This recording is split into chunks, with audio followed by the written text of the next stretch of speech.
MIM क्या चीज है? वो बिल्कुल जो केंद्र में है रूलिंग, उन्हीं का वो एजेंट है। समझ गए कि नहीं? अब उसको दे दिए हैं, अब कितना छपता है बोलिए। वहां का चीफ मिनिस्टर है, माने ऐसा कभी इधर कुलाटी मारते कभी उधर। अब जब हम इनसे पूछे कि आप मायना क्यों नहीं किए, आप उस मदरसे को बनाओ, कंपनसेशन दो, मुआवजा दो, पुलिस के ओहदेदार के सामने ये हरकत हुई। सासाराम एक जगह है बिहार में जहां पर औरतों का वीडियो है, देखो आप रो रही हैं, मेरी बच्ची की शादी के लिए जेवर रखे, चला गया। कोई हुकूमत कुछ नहीं बोल रही बिहार के, क्यों? क्योंकि वो सेकुलर हैं।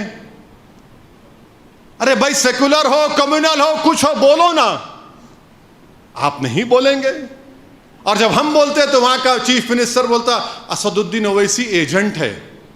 अरे नीतीश कुमार, तुम क्या कोर्ट के सामने कुर्सी डालकर बैठते नोटरी के एजेंट हो कि तुम सर्टिफिकेट दोगे मुझे कि मैं क्या हूं क्या नहीं? अरे मैं तुमसे वाजिबी सवाल उठाया हूं और मैं आज अल्लाह के घर में खड़े होकर कह रहा हूं, मैं सिर्फ गरीब मजलूमों का एक टीम हूं।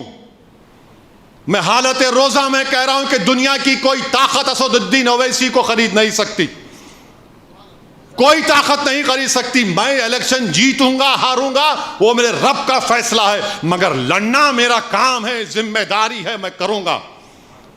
मगर ये लोग कोई नहीं बोलेंगे। ये सेकुलरिज्म के पुजारी, ये सेकुलरिज्म की नाम ले लेकर अपने महलात की तामीर करते हैं, मुसलमानों के ख्वाबों को चुकनाचूर करके। बोलो आज क्यों नहीं बोलते?